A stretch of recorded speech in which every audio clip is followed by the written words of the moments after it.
This is Patrick. I'm with CoStar. I'm at another CoStar FanCast by the NBPA. I've got two-time All-Star, 2017 second team All-NBA, aka King of the Fourth, Isaiah Thomas. What's going on, Isaiah? Nothing much. Thanks for having me. I'm excited about this, for sure. The fans are excited to talk to you. So how's quarantine life been treating you? Quarantine's been all right. I mean, it's been, frustrating at times just because, it's the same. It's literally like the same thing, different day. But I've been able to spend more time with my family, spend more time with my kids, and I think that's been the positive out of this whole thing, being able to be closer to my family. Usual time that I wouldn't have.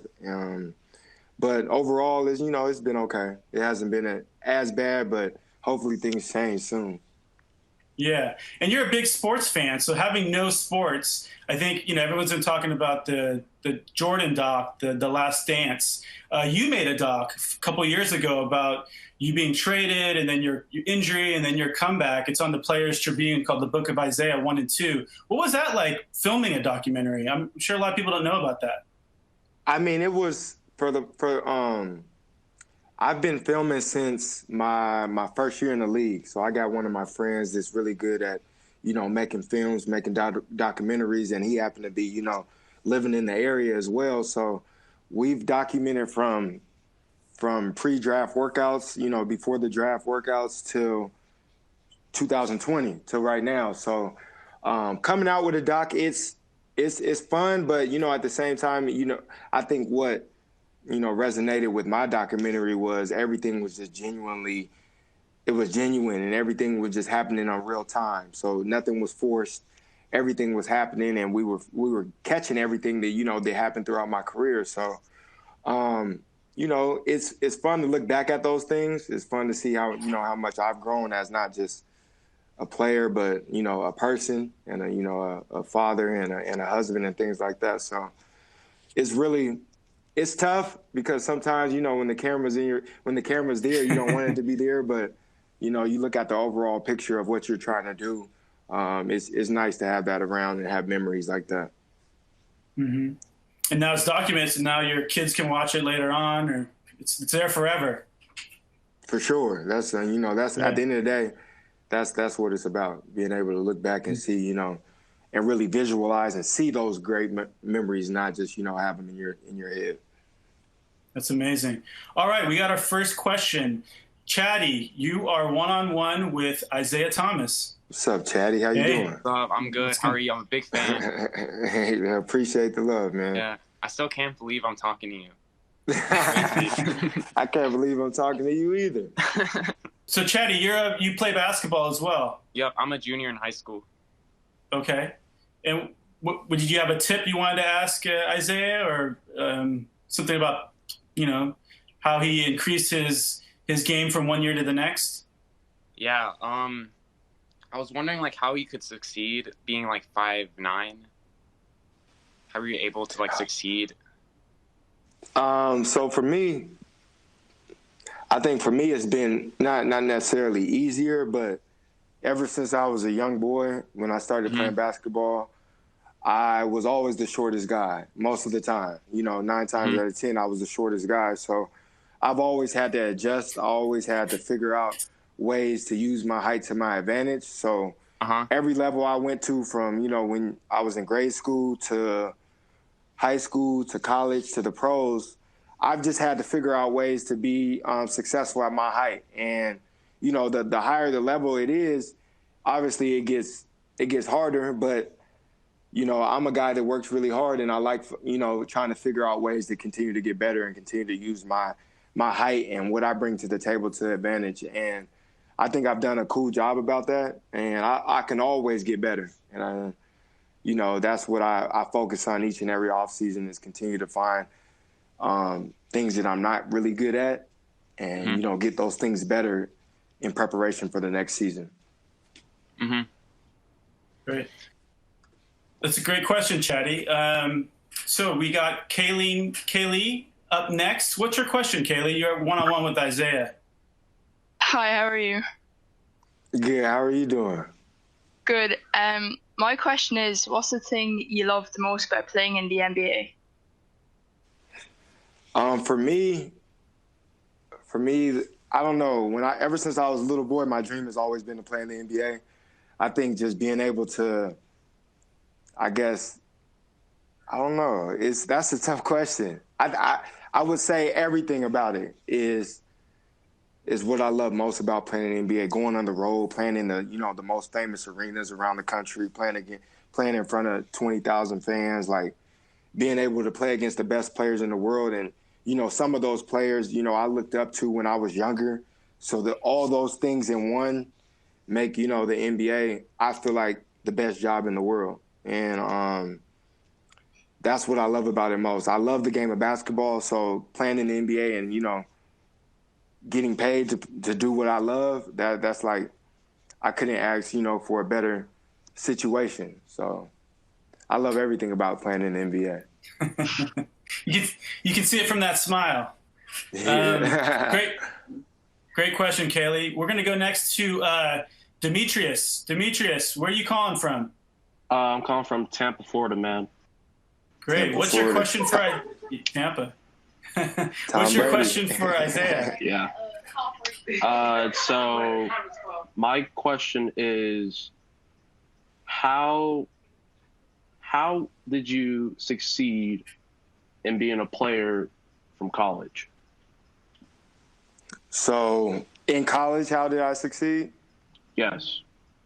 College was hard. College was very tough just because when I'm in college, you're on your own. I was on my own. The difference between high school and college is like there's a drastic change in, how you work out, how you lift weights, how you get better, how you got to go to school. You got a set schedule each and every day. So I think college was tougher in the sense that, you're in the not know of things, of your future. Like I told you guys earlier, my goal was always to make it to the NBA. But you have to play well in college. Your team has to do well to be able to be successful, especially as a small guard. So it was hard to succeed in college, but it was fun at the same time. Like, it was probably the toughest time in my life, but also the funnest time in my life, where you didn't have no worries. Those guys that I built relationships with in my college teams are like my best friends to this day. I kind of grew up from being a young boy to like a young man in college. So a lot of positives come from, playing high level basketball in college. Like, it was fun. It was everything to me. The NBA is more of a business, so that kind of interferes with things sometimes, but college was tough, but it was also fun. It was the funnest time of my life, for sure. Yeah, thank you, man. Because right now I'm a junior, and right now I don't have any offers from anyone, but I'm still grinding and working so that I can make that happen. Yeah, and that's all you can do. Control the things that you can control. Continue to work hard, and have fun with the process. That's all I can tell you. And just keep fighting, keep going. That's all I've done, my whole career. Thanks, man. Great. That means a lot. No problem. Great question. Okay, next up we have Pasha. Pasha, where are you calling from, Pasha? SF, California. SF, San Francisco. San Francisco. Oh yeah, SF. Okay. What's your question for Isaiah? This is crazy. Well, first, I just gotta say, I'm an enormous fan of yours for a long time. I got the IT hoodie on right now, and I appreciate that. Yeah, it's like I have so much respect for you, and you've had like such a big impact on my life. And like, whenever I feel down, I think about like how you've persevered through tremendous adversity, and it motivates me to keep going. So I just had to tell you that. But yeah, that's big time. That means a lot, bro. No, like, it's crazy. Little that like that means that keeps me going, for sure. Thank you. I appreciate it. But I just wanted to ask you, like, how did you train when you were younger, like in high school, and like how does that compare to how you train now? And then like also, how have you dealt with like all the adversity, but like, and you still maintain that love for the game? Yeah. Because like I watch how you play, and it's evident. Like now you are having a lot of fun when you're playing. Like you're always smiling, always just like encouraging your teammates and stuff like that. And just any advice you have for players going through certain things and just how you mentally stay strong through all of that and just still love the game, love to hoop. Because I feel like you people keep disrespecting you and you haven't got like, I feel like you should have gotten paid. Like you need to get paid. Like you deserve so much more money than yes. So I just want to ask how you deal with that. Just keep positive, keep being positive. So to answer that, I answer the second question, then ask you what you asked the first time because I forgot. But you know what make I answered the first question. First question is, when I was in high school and even growing up before that, I had one of my best friends was always in the gym with me. I would go to the local YMCA. I would go to a local rec center, community center. I was always playing basketball, always, no matter what. I think at that age, I really wasn't really working out on my game. I was playing so much basketball.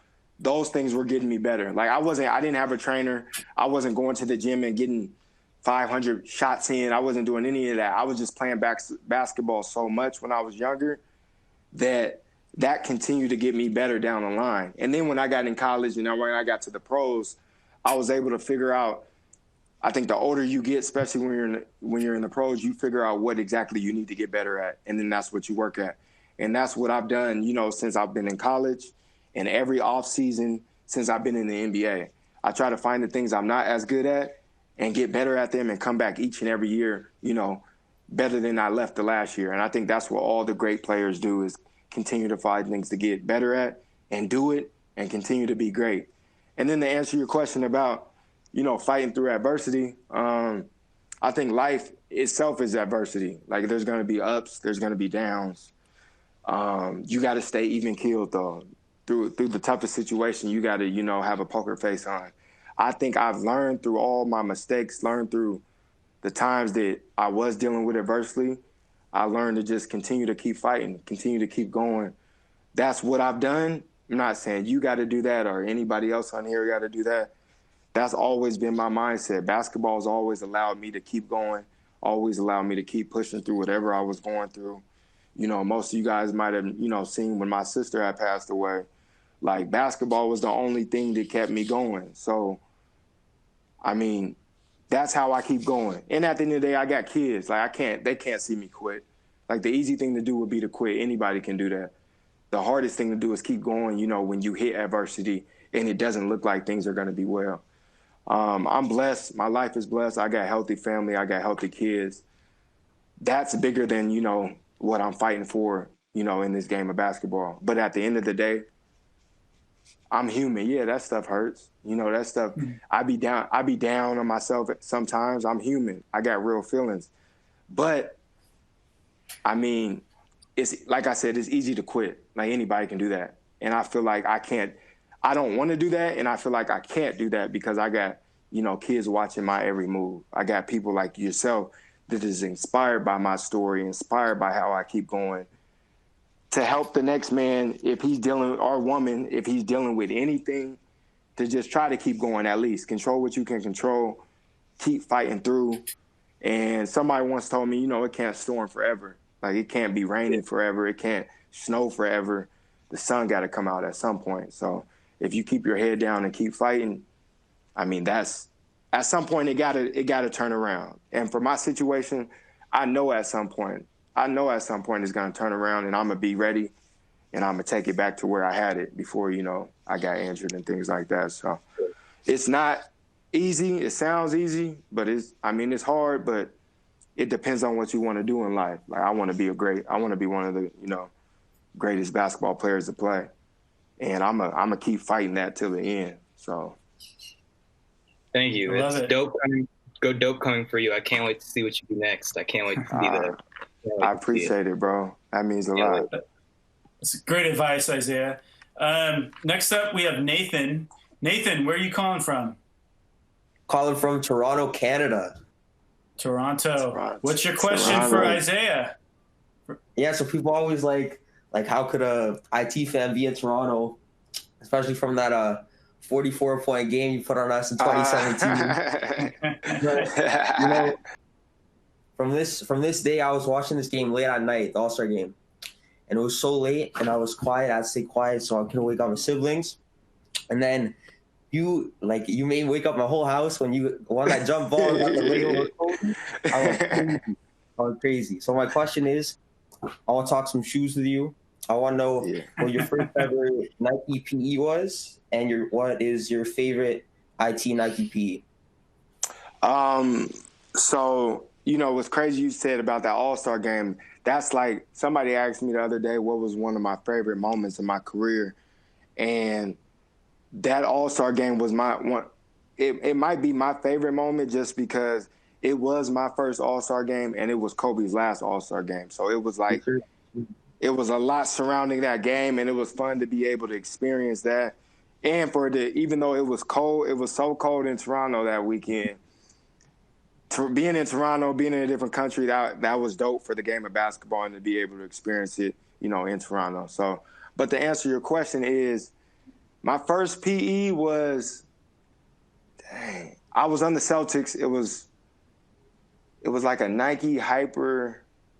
It was I don't know which Hyper it was, but it was one of those. Mm-hmm. It was one of them little basketball shoes, low top, low cut, and it was dope because that was my first PE I ever had. Obviously, I was with Reebok my first 3 years in the NBA, so I had those player edition shoes. But being with Nike, and then for that to be my own color, my team color, which I was on the Celtics, for it to have my logo on it, it was like a dream come true because I always believed in that, I always wanted it.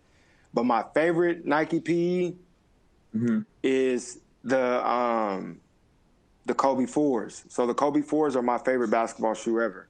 And this year and this season and last season, they retroed the Kobe 4s, and I'm on Team Kobe, so I obviously get, my color, whatever team I'm on, the color of some personalized Kobe's with my logo on it, with, the color I want on it. And the Kobe 4s are my favorite Nike PE.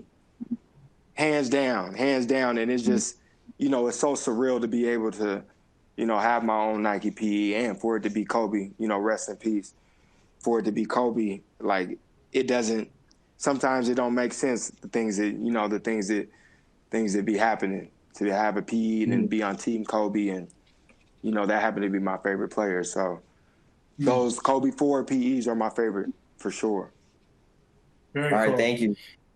No problem, bro. Isaiah, do you have a Kobe story? I know there were so many. Everyone almost in the NBA or outside even had a Kobe story. Is there a Kobe story you want to share with your fans? A special moment you had with him? When my sister had passed away, everybody was hitting me up from all angles, calling, texting and stuff. And then I remember one text, Kobe Bryant texted me. It was like a long paragraph, and he was like, I can't tell you what to do or know how you feel right now during this time. But he was like, if you're going to play, he said sorry and apologized to all that stuff. He was like, but if you're going to play, play to be yourself and be who you are and what you bring to the table. Don't feel sorry for yourself. If you're going to go out there, don't feel sorry for yourself. Be who you are. And I think that, inspired me to go out and play during that, tough situation, that tough time. And that was personal to me. That was my favorite player, reaching out to me during, the toughest time of my life. So that's probably been, I have a few Kobe Bryant stories, but that one probably hits home, home the most. It's a great story. Thank you for sharing that. No problem. Next up, we got Lamrani from Morocco, all the way from Morocco. You are on with you're on with IT. What's your question? So first of all, I'm really happy to talk with you. You're like my favorite athlete of all time. So thank you for being. Thank you so much. That means a lot, bro. So my question is, how can I improve my confidence on the court and become a more aggressive player? How can you improve your confidence? I think for me, and everybody else is different, but for me, how I build my confidence is through my work ethic. So how hard I work each and every day, how I continue to get better each and every day. I think that's able to give me the confidence I need to be able to play at a high level, no matter if it's, high school, college, or the pros. I play with my confidence, and the confidence I have is because of my work ethic and the things that I work on each and every day. So when I get in the game and I take a certain shot or I do a certain move, I've done that 1,000 times already. I've done that so many times to where I'm confident in doing that move or doing that jump shot that I know is going to go in at some point. Even if I miss, I'm like, okay, I worked on this, 500 times the other day. I know this. I have confidence in this shot. So my confidence comes from the work that I put in each and every day. And I feel like those go hand in hand, confidence and aggressiveness. If you have confidence in yourself, you're going to be more aggressive. If you don't, if you're not confident in the things that you do on the basketball court or, whatever you're doing in life, you're not going to be as aggressive. You're not going to be, you're not going to fight as hard. So I think those two things go hand in hand. And I think how you get the confidence part of things is by how you work. By how you work. You got to continue to work and continue to get better and know that somebody else is possibly working harder than you. And, you got to use that, against them. You got to use that to your will to be able to have confidence. Because even, I don't make every shot. There's games, there's 2, 3, 4, 5 games in a row. I might not be making the shots I usually make.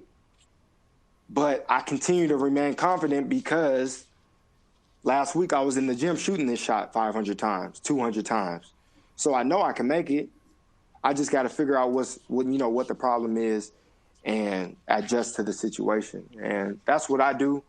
I think that can help. It's helped me along the way for sure. Lamrani, is there one particular part of your game that you want to ask Isaiah how you can improve? Your dribbling, your shooting, footwork? Attacking the rim. Attacking the rim. So attacking the rim is my strength. And I think like that's something I've always been good at. But I still continue to work on finishes around the rim, different types of finishes, because the older you get and the better you get, the higher level you play, there's going to be bigger players. There's going to be stronger players. They're going to jump higher than you. I think for me, I continue to work on those things. I continue to play not just in the games, but like say the off season. Say the off season. I go and play 5-on-5 at least 2 or 3 times a week, and I work on those things I'm not good at in those gyms that I play 5-on-5 on. Then when I get in the regular game and the season comes, it's like, okay, I've been working all summer 5-on-5 on the things I wasn't good at attacking the basket. But I worked on that all summer when I played against my friends, when I played against the other team, all that. And then when I got to the season, I had confidence in doing it. And I was more aggressive to do it. So I think if you just continue to work at it, continue to play, like you got to play. You can't just do workouts. That's what I tell kids, especially around my way.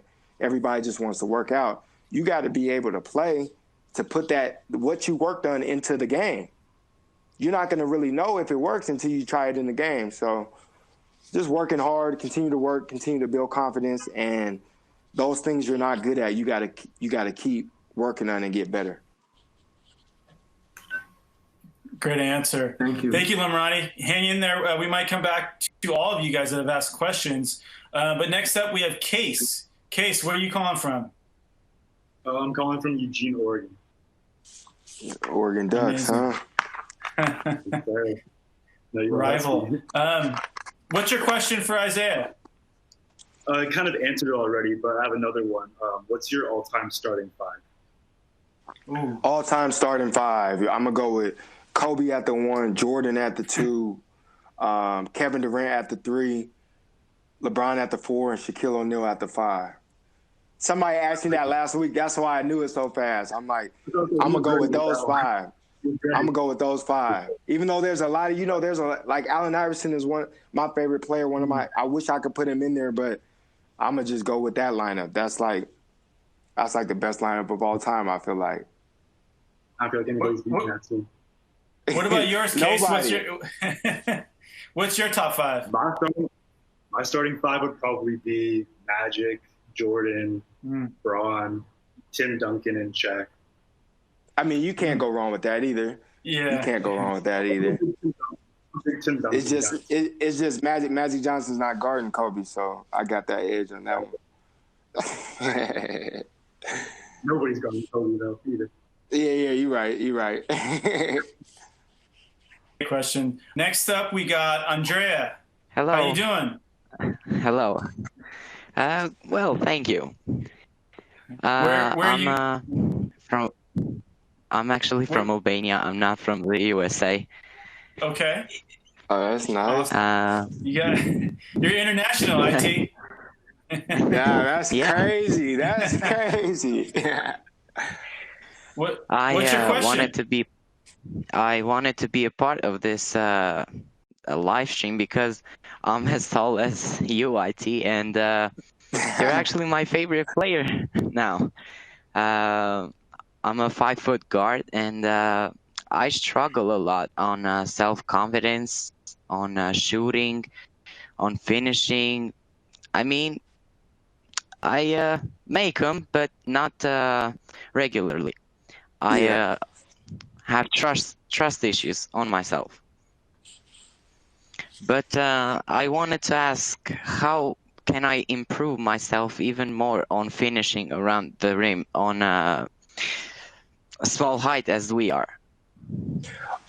So for me, I answered kind of this question earlier, but for me, like I said, when I was younger, that's like one of my strengths. Like that was something I did all the time. I drove the lane, I got my shot blocked, I fell to the ground, but those things didn't stop me from continuing to do that. And I think, especially for smaller guards, I think those things as well stop guys from continuing to do it because they don't see progress, they don't see success. But if you keep working on those things, if you got a friend that's bigger than you that you can work with, and he's over there trying to block your shot and you're working on trying to finish around him, trying to finish over him, trying to finish through him, I think those types of things will get you better and will build your confidence and build your trust in going to the hole and finishing on the layups around the big guy. Because if you're not scared, you will be confident. Like, I've never been scared. I hit the ground so many times. Guys blocked my shot so many times. But I always felt like, okay, you're supposed to block my shot. Okay, if I get another chance, I'm going to go in again and try to lay up over you. Because that's just, I didn't back down from that. So I think, like I said earlier, if you just continue to keep working and just trust the process of getting better, over time, you're going to get better. There's no way you're not. You're going to get better. You're going to build confidence. You're going to build trust in your game, and you're going to be able to finish over big guys. You're going to be able to shoot the jumper and make it more than you have. But it comes from working hard and continue to work and not getting down on yourself. Obviously, you're human. I'm human. There's days that I get down on myself. There's days that I don't make as many shots as I feel like I should. There's days I have a bad game. But then the next day, I forget about it. I got short memory. I'm trying to get better that day. And I think the best players, the best business people, the best in any avenue you take, the best of the best have the shortest memory, whether it's good or bad. I could go score 50 tomorrow, but then when that game's over, when that next day comes and I wake up, I'm focused on the future. I'm focused on the next game. I'm not worried about what I did last night or the night before. So it all comes from work. For me, that is, it all comes from getting better, working hard, working out all the time, and, believing in myself. When I was young, obviously, when I first started, I didn't have the confidence I have now. Like, I built that. I built that from working hard and continue to work through the good and the bad. Great question, Andrea. Thanks for calling in. Obviously, I think I can speak for a lot of the fans in that you're one of the NBA's most inspirational players. People can really relate to you as a person, and as a player. Is there a mantra you live by that I think that you could teach the younger generation, not just about basketball, but life as well? Something that gets you up in the morning. So for me, you know, my motto is called the slow grind. So I feel like a slow grind is somewhat like a marathon. It's like in all walks of life, life is a slow grind. You're not going to really get, you know, quick success. You're going to have to enjoy the process without looking at the, you know, the final picture of what you envision or whatever your goals are, because that will interrupt that. So I think for me, I mean, a slow grind. One of my favorite, you know, rap artists, Nipsey Hussle, said the marathon continues, the marathon. He lived by that. I feel like I live by that, because you know how long a marathon is. Like, you can't sprint the first however many miles and then, you know, keep that pace. You got to go at the right pace. And in life, you got to go at the right pace. And I think, you know, life is a slow grind. It's a slow and steady grind where, you know, you hit each goal along the way to accomplish, you know, whatever the goals and things you set forth for yourself. So I go by the slow grind, and that's, you know, that's my motto of life for sure. Slow grind. Great advice. Great term. All right. Next up, we got Young Sun from South Korea. Yep. Hey, what's your question? That's my guy right there. That's my guy right there. Yeah. He's got the gear. He's got the gear. He came to DC this year. He came all the way to DC and watched the game. Yeah, that's my guy. When I met you last January, I was so nervous, so I couldn't say what I want to say. So you are the only the reason why I went to DC from South Korea, and I traveled over 7,000 miles. So you got my support until I die. Next season, I will go to US and watch your game again. You have to. I appreciate your support, man. Thanks, man.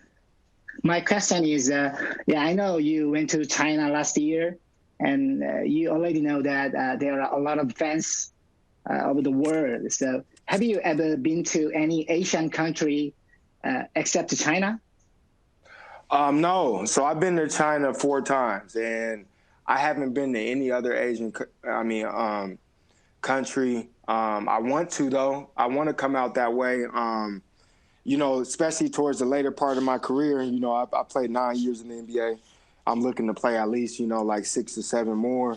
Towards the end of my career, I definitely want to start, you know, venturing out to different countries and, you know, taking my family to see, you know, everything across the world. And you never know. I definitely want to come visit. Other Asian countries and you know, bring in that culture, because like you said, every time I've been to China, every time I've been over that way, it's been nothing but love and support.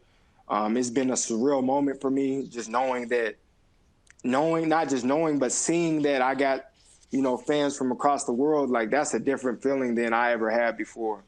I'm from a small city in the state of Washington called Tacoma.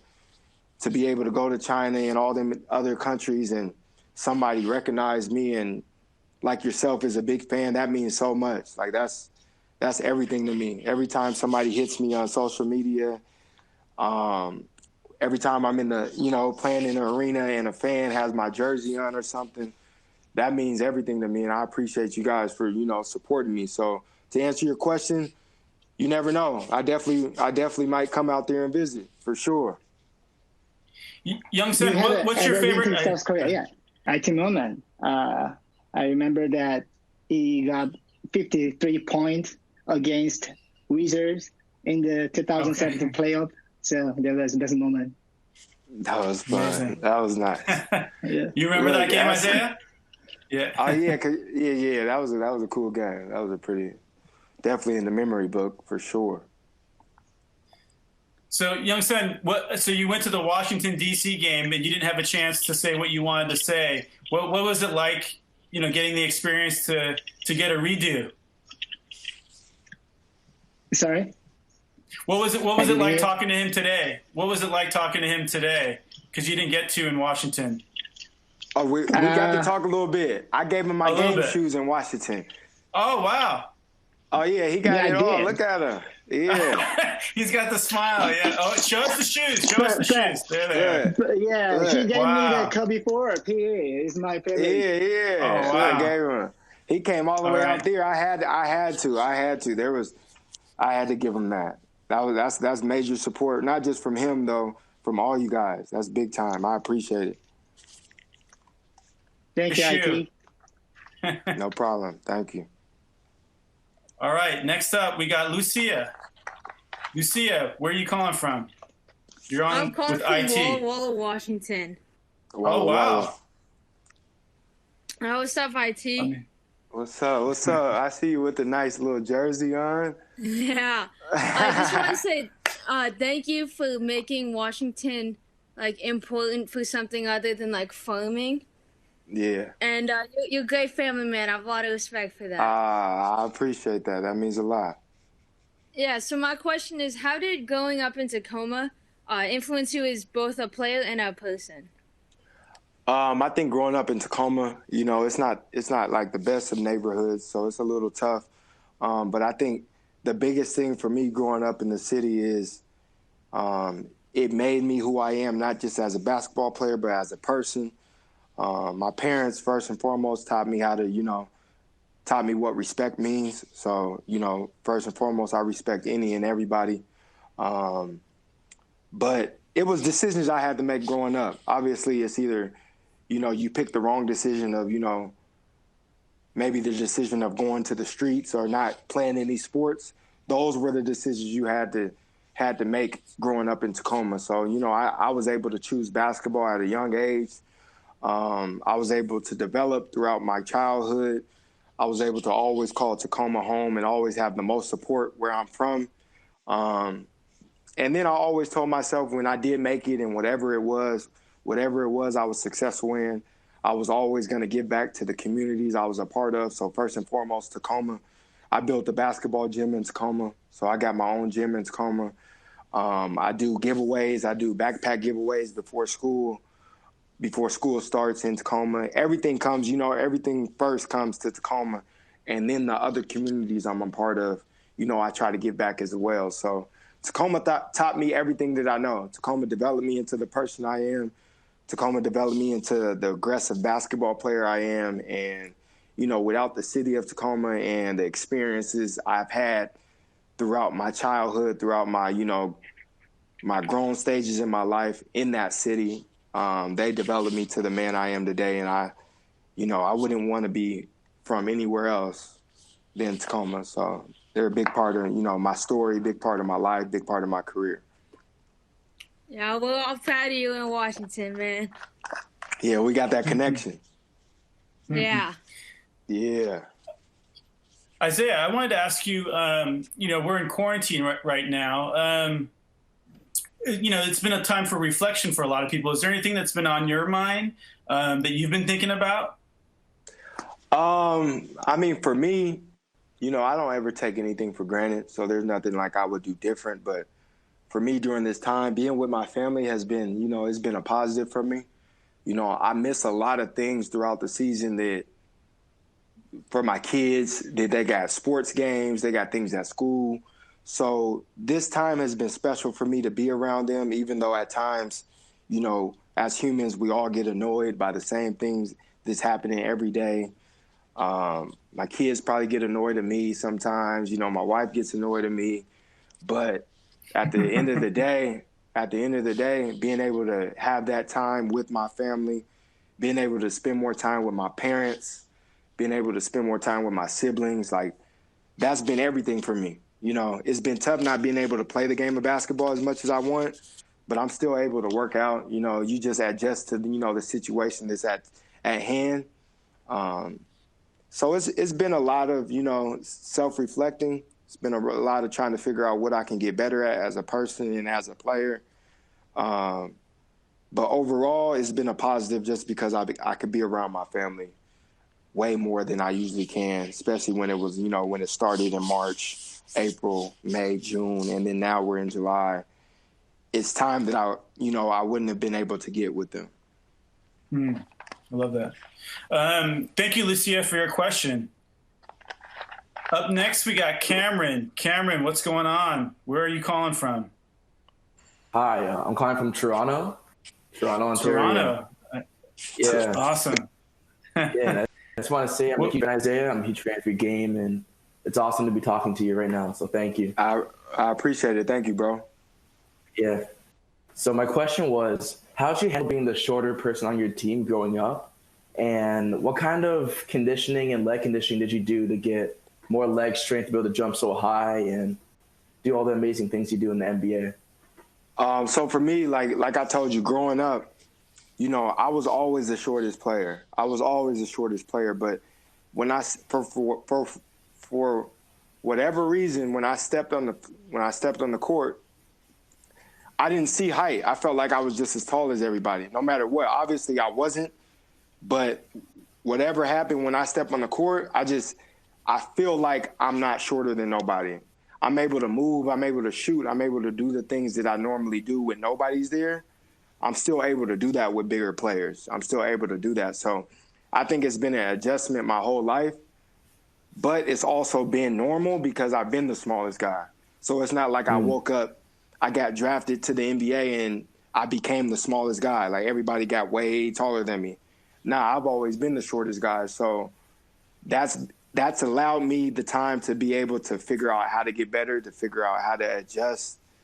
I didn't start being able to jump high and, you know, being real athletic till, you know, I got to high school. When I was in high school, I was on a weightlifting program, not nothing crazy, but just, you know, to get my muscles going, to be able to try to get stronger, to be able to get better at the game of basketball. And I don't know anything specific I was doing, but I was definitely squatting. I was definitely putting weight on my back and then, you know, squatting and doing leg press and all the things with your legs I was doing. But it wasn't necessarily knowing I would get bounced or knowing I would be able to jump as high as I was. But then one day it just clicked and I was able to grab the rim and then I was able to dunk. And then I was like, and then once I was able to do that, height really didn't matter. Once I was able to jump with them, you know, jump with the taller guys, man, I felt like I was 6'7" out there, knowing that I wasn't, but it felt that way. So, I just was able to lift at a younger age in high school. And then obviously when I got to college, they put you on weightlifting programs. So I'm having to lift. I'm having to lift my legs. I'm having to lift, you know, full body weightlifting. And then after that, it felt like it just became natural. Like I was able to jump. I was able to do what I wanted when I was in the air for the most part. And when I was able to do that, that eliminated the height. Obviously, people still block my shot at times, but, you know, I wasn't afraid. I think that's probably the biggest thing for me. I'm not afraid to get my shot blocked. I'm not afraid of the big guys knocking me down. No matter what, I'm going to get back up. I'm going to shoot a layup. It might be a different type of layup the next time, so they don't get it. So everything that I've done, everything that I've accomplished at a younger age and the age I am today is through hard work and dedication. That's all it's through. Every day getting better, every day finding out what I can get better at and going to do it. Great. Thank you. Oh, no problem, bro. Great question, Cameron. All right, next up we got David. David, you're on with IT. What is your question? Oh, so my question was, IT, if you had to choose one team to be on right now in today's NBA, what would it be? One team, like 2019, 2020 season, like right now. Yeah, right now. Dang, that's a tough one. You know what would be fun? What would be fun would be to play for Houston Rockets, just because you just shoot so many threes. You don't do nothing else. Not saying they don't do nothing else, but you get to shoot as many threes as you want. So I think Houston. There's a lot of teams I would like to play on, but Houston would be fun. Houston are like, you know, when the Warriors are back good, like next year they'll be good. Like their type of play, their type of system, I think it fits, you know, what I bring to the table. So that would be fun. What if you had to choose like a bad team to be on, like the Knicks or something? I would love to be on the Knicks, though. I always I always said at least 1 year of my career I want to play for the Knicks. At least. Why? There's I'm nothing. A Knicks fan, but I don't know why you would want to be on the team. Not many players say that they want to be on the Knicks. Just because look, first off, they're not gonna suck forever. They're not gonna be bad forever. At some point they're gonna be good. And like playing at Madison Square Garden, that's the best arena in the NBA. Like everybody knows it. It's legendary to play there. And I feel like if I played, they wouldn't be that bad. Okay. Awesome. Facts. For sure. Thanks, David. Next up, we got Miles. Miles, what is going on? You're on with IT. So, sorry, IT, when you were in Denver last year, I went to school with your son, Jaden. We had a little program that was, we had a little program that was like mentor and buddies. It was called Beehives. And I was like his mentor, and it was real nice. He left me a card before he left. He said he had a little drawing. It was real cute, real funny. Just hope you can say hi to him for me. He's in the other room. He over there playing NBA 2K. Right. That was a good time. So, 9 times out of 10, everybody stole my question. So I've kind of written down some more throughout the time. So I got 2 main little questions for you. Who are some of your favorite teammates of all time? Maybe that help you improve off the court, on the court, all that. And then my second one was like, what's your favorite city to play in? Well, and where was your favorite city to live in at the time? Yeah. So my favorite teammates, when I was on Cleveland, so my favorite teammate, Derrick Rose, for sure. My favorite teammate, Derrick Rose. He's just a laid back dude, cool. We sat right next to each other on the plane, so we got close. Other favorite teammate, Evan Turner. I played Boston Celtics, so Evan Turner and Marcus Smart played on the Celtics with me, and those are 2 of my, close friends and favorite teammates. I got a few, like Kyle Kuzma and Lonzo Ball. They were like jokesters, so they were funny. They were hilarious. They were good dudes. I still talk to them to this day. So, I got a few because I've been on, I think, 6 or 7 or 30 teams, or however many teams I've been on. And those guys, I built relationships with. Those were some cool teammates. And I still talk to them to this day. About the best city to play in, I got a few. So the best arena, one of my favorite arenas, I don't know why, Dallas and Portland are 2 of my favorite arenas. I don't know why. I usually have good games in those arenas, and they just cool. Overall, the best place to play, it depends on what time of the year, but New York, obviously, Madison Square Garden is the most famous arena ever. And New York, the Lakers and the Knicks, like those 2 games are legendary because the Knicks, you don't know what celebrity is going to be at the games.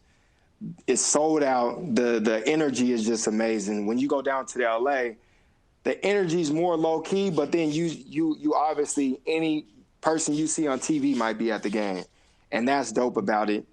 And then if I'm in a cold city, say I lived in Boston, Miami's probably the best place just because it's always hot. It's always hot. You're gonna get some good weather. Hopefully you're there 2 or 3 days. So I got a lot. Like I love, a lot of places to play. LA was probably the dopest place to live. I'm from the West Coast. My family, my dad's side of the family's from LA. So that was like, playing at home basically. So LA was probably the best place to live when out of all the teams I've been on. So yeah, to answer your question, that's great. Those was... Thanks, Miles. I tell Jaden you said what's up. Yeah. All right. Next up, we got Sarah. Sarah, you're on with Isaiah. It's a great meeting you, Isaiah Thomas. As a person who is living in Massachusetts, it's just cool to actually see a person who used to play for the Boston Celtics. So I'm proud of that. It's nice to meet you too.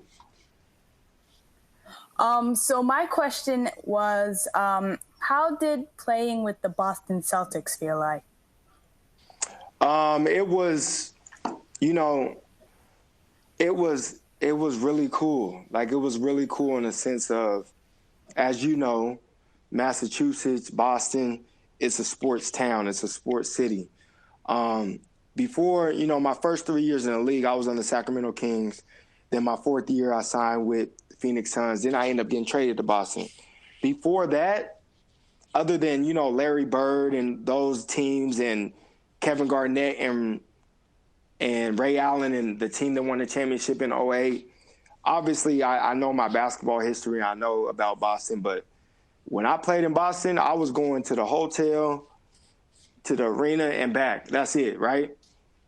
When I played in Boston, like when I played for the Celtics, the energy there, the fans, best fans in the world, hands down, like when it comes to sports. The things that I was doing when I was able to accomplish, the goals that I set out, and I'm able to go to the playoffs, go to the Eastern Conference Finals, be an all-star, all those things, being with the Celtics, it was things you dream of, like being at the free throw line and the whole arena's yelling MVP when you're shooting free throws. As a Boston Celtic, like that you don't, especially where I'm from, you don't even dream about things like that. Like it seemed like the whole time was like a dream that, you don't want to wake up from, just because everything just happened so genuine. Everything happened. Like I got traded, and then they loved me. The fans in the city loved me for playing the way I played. And it's hard to describe Boston when you haven't, played for the Celtics. It's like a different energy. It's different expectations. Those were one of the, funnest times of my life, especially in my NBA career. Those were some good times, those 3 years that I played there. Definitely hear it in your voice and your fans' questions. Yeah, for sure. All right. For sure. Thank you for your question, Sarah. Next up, we got Warren. Warren, you're on with IT. What's good, my guy? It's good to see you, man. Thanks for being and doing this, brother. No problem. So your influence is it's so amazing, even by what you see here on the call. People of diverse backgrounds and kind of everywhere. What have you been doing, or would you want to do specifically, to maybe help people right now dealing with COVID, social justice issues, because you have that reach, you have that platform, and you're just genuinely a good dude. Like, what type of things could you do to try to help in those situations? I mean, for me, with the COVID-19 happening before any of this, I just tried to help any way I can. I tried to, first and foremost, controlling my environment, staying in the house, preaching that over and over, but also the hospitals that, I've been a part of. I went to college in, the place that I grew up in. So there was like 3 or 4 hospitals where, I tried to donate food. I tried to donate things that they needed a few times throughout this, pandemic, just, to show my appreciation for, the people that are on the front line and the people that are, putting their lives on the line to help others. Like, I can't even compare to that. So I tried to help in any way I could with doing that and controlling what I can. And with this, social injustice and Black Lives Matter and all those types of things, I just want to bring attention to the situation. And like when I said before, controlling what I can control, I think the most important thing is voting. Putting the people in position to make those decisions that we need for things to be somewhat equal. And I've never voted in my life, and I take a hit for that because I just haven't. But this year, I'm voting for sure, and I'm gonna, like I told you, I'm gonna control what I can control, and I can control going out there and doing my research, studying the people that are gonna make the right decision moving forward. So that's what I'm doing. I went to a few protests. I went to a few rallies. I walked with the people and, just to show my support. But on the back end, I'm doing something not just only for, myself, but I'm trying to, make a change. And I think first and foremost is me going out there and voting and taking that as serious as it needs to be. It takes some real humility to kind of, put yourself in that position and be vulnerable, let people know you didn't vote, but now you're going to go out there and make that change, brother.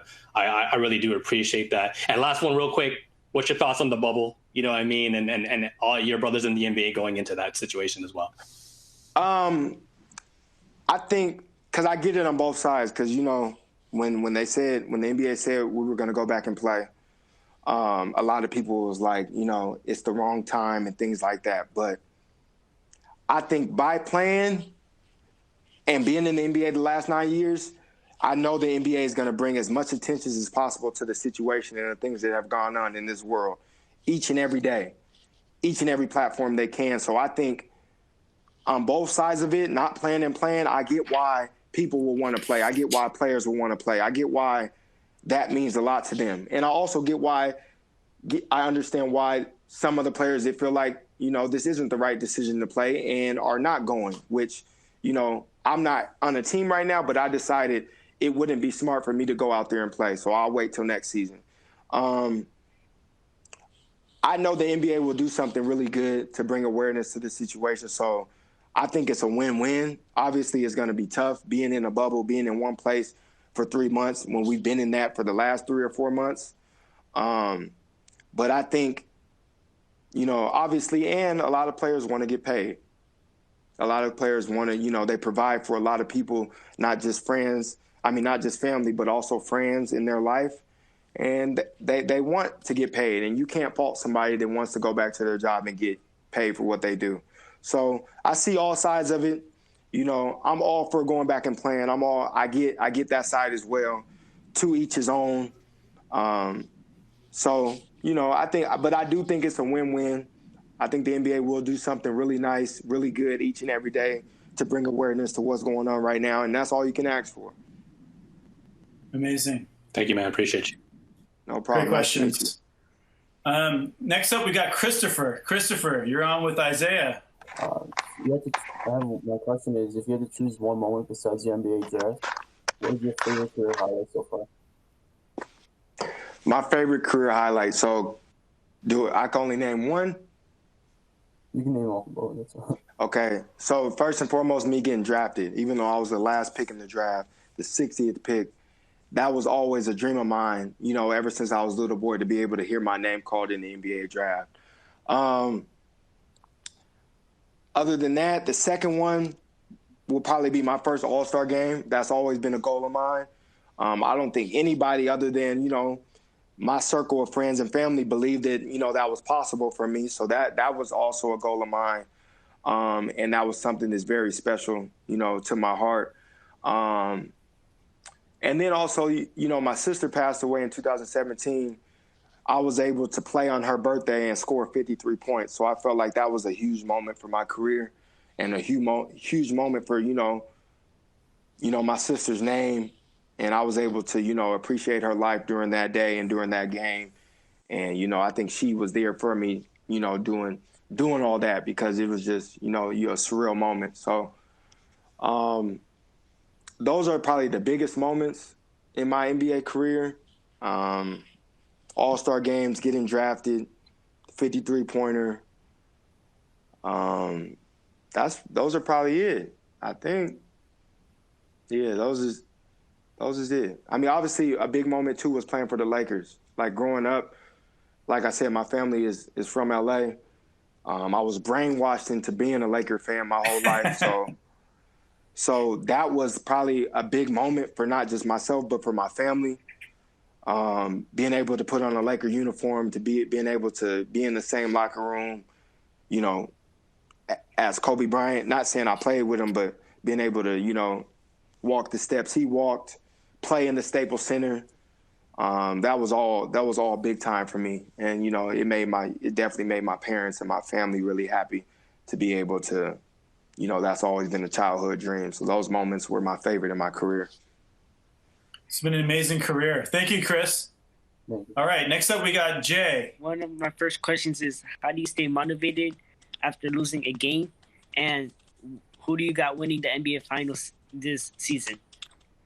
So how I stay motivated after losing the game, one thing you learn, especially, the more you play in the NBA, I guess I would say, that you have 82 games. So there's not enough time to be able to, obviously you'll be upset that night, but when the next day comes, you got to forget about it because you might have a game that next day or the day after. So like I said earlier, the best players have the shortest memory, whether good or bad. So when I lose, I'll watch film on it. I'll figure out what happened and why we lost, why I didn't play that well, or whatever the case may be.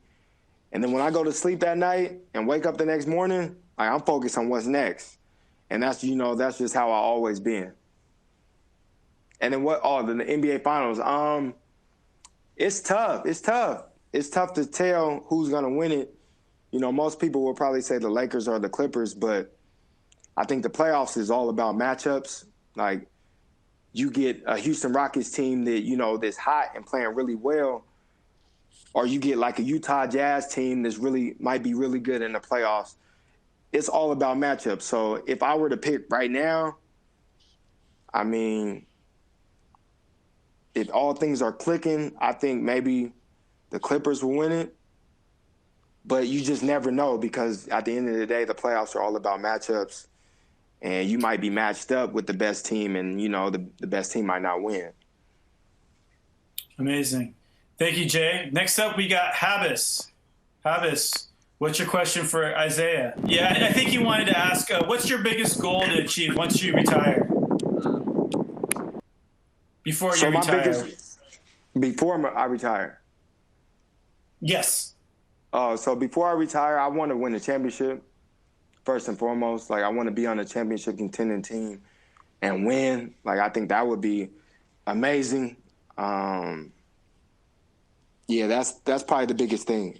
Going to the NBA Finals, winning the championship, and getting Finals MVP. It can happen. It can happen. Yes, all right, next up we got Mendel. Mendel, you're on with IT. What would you like to ask? My question is, who would be your favorite? Which player would you want on your team the most out of all time? All time. I'm going with Kobe Bryant. I'm going with Kobe Bryant. I would go with Michael, but Michael Jordan, they like the same player, so I'm gonna go with Kobe. By the way, also I have a podcast, and I think you're a good guest on the podcast. That would be good. Okay. You never know. You never know. I might be a special guest for you. I'm also a bit short, so I'd like learn from you. It's all good. Us short guys we gotta stick together. I like the job. Yes, sir. Thanks, Mendel. All right, next up we got Tommy with the last question. Yeah, I was waiting on you. Thanks for waiting. So a lot of my questions have been answered, but first of all, I want to give my my thank you to you. Shout out to you for being an inspiration on me and a lot of everybody growing up trying to make it to the NBA.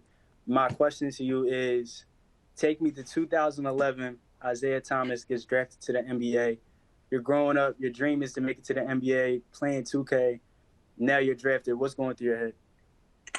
So when I got drafted, so first off, I didn't think I was going to, obviously I felt like I was going to get drafted late first round, maybe if I could sneak in the beginning of the second round for sure, middle of the second round at the latest. I wasn't even thinking I would be the last pick. So the Lakers had 4 picks in the second round, right?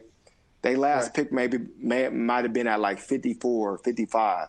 Once their pick was done, my mind first off was like, dang, I think it's over. Like, I think I'm not going to get drafted. I forgot that my first pre-draft workout was with the Sacramento Kings. So I forgot all about Sac. I'm like, dang, I don't think any of these teams, is going to pick me because I didn't work out for them. So,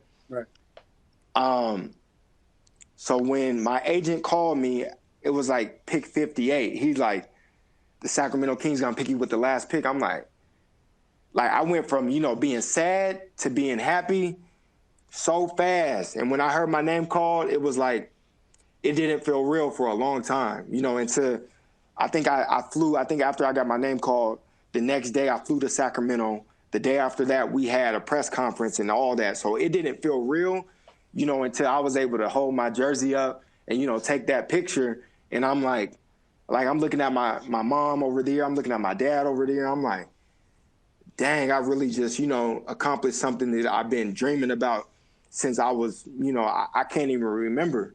So like that was like the ultimate goal, the ultimate dream. And when I was able to do that, it was like, I don't know. I can't even explain the feeling. It was just, I was so happy and I was so just like felt accomplished. Like, dang, I did what, everybody thought I wouldn't. Exactly. And, I made it to the NBA. I got drafted. My name was called. And it just started, my story just started going up from there. Like, obviously, I deal with adversity all the time, but man, nobody can take getting drafted from me. Like, no matter what, I got drafted into the NBA. No matter what was going to happen in my career, I got drafted to the NBA, whether it was first or 60th. And I was able to be the last pick in the draft, and it was all she wrote after that. Like, it was a blessing. It was everything. It was everything you could think of, whatever your dream is, even if it is to the NBA. However you going to feel if you get drafted or when you get drafted, that's how I felt. That's dope. And one more question. I got to close on this. We said your relationship with Kobe. What was your relationship with Nipsey Hussle? So my relationship with Nipsey Hussle, which is my favorite, rap artist, I met Nipsey Hussle. I read Nipsey. I met him in 2009. So he came to Seattle. I was still in college. They had a show in Seattle. I got to meet him through social media, through Twitter. And then I met him after the show. Boom. Since that day, 2009, that's like been one of my closest friends. Like, not just, not just on the basketball tip, not just on the music tip, talk about life. Every time I'm in LA, I will go to the shop, meet up with him. I've been in the studio with him, all those things. So it's been like my relationship grew, I think, at the same time that our careers were growing. It was kind of like at the same time. Like when I became All-Stars, he was coming out with Victory Lap, coming out with his first album. So he's been, an inspiration to me. Obviously, he's been an inspiration to a lot of people around the world. But like I told you guys earlier, like slow grind, the marathon continues. I think I took that motto of a marathon, as a way of life, and that, resonated with me throughout my career, throughout my life, and during that time, we became closer and closer. So that was, one of my really good friends and somebody that inspired me a lot. And, he didn't even play basketball. Amazing. Wow, what a night. Thank you so much, Isaiah. That's a wrap for this CoStar FanCast chat brought to you by the NBPA. Thank you for the fans for calling in. Especially thank you for Isaiah. I mean, I'm inspired. I think we all learned new things that we can take into life, both on and off the court. Isaiah, you got the final word. What would you like to say to your fans? I would like to say, from the bottom of my heart, each and every one of you guys mean a lot to me. I appreciate the support. I appreciate the love at all times. Even during the tough times, you guys' love, holds weight, and I appreciate that. So, I'm going to always keep going. I'm going to always continue to try to inspire you guys by not just only my play on the court, but, how I live my life off the court. Like I said, you guys keep me going no matter what. You guys keep me going, and I appreciate each and every one of you guys. I appreciate you guys, being able to communicate with you guys on here. This is big time for me. I love doing these things. And whatever it is in life, just keep fighting for it. Keep going. Keep, hard work and dedication. And, believe in what you believe in and keep going. And like I said, I appreciate you guys. And, the slow grind, the marathon, all that, it continues. And want you guys to be safe, and I appreciate it. Thank you. Thank you, guys. Thank you, Isaiah, again. Thank you for tuning in, guys. Stay tuned on CoStar for the latest chats, the latest news. We'll see you out there. Slow grind. Slow grind. All right, y'all.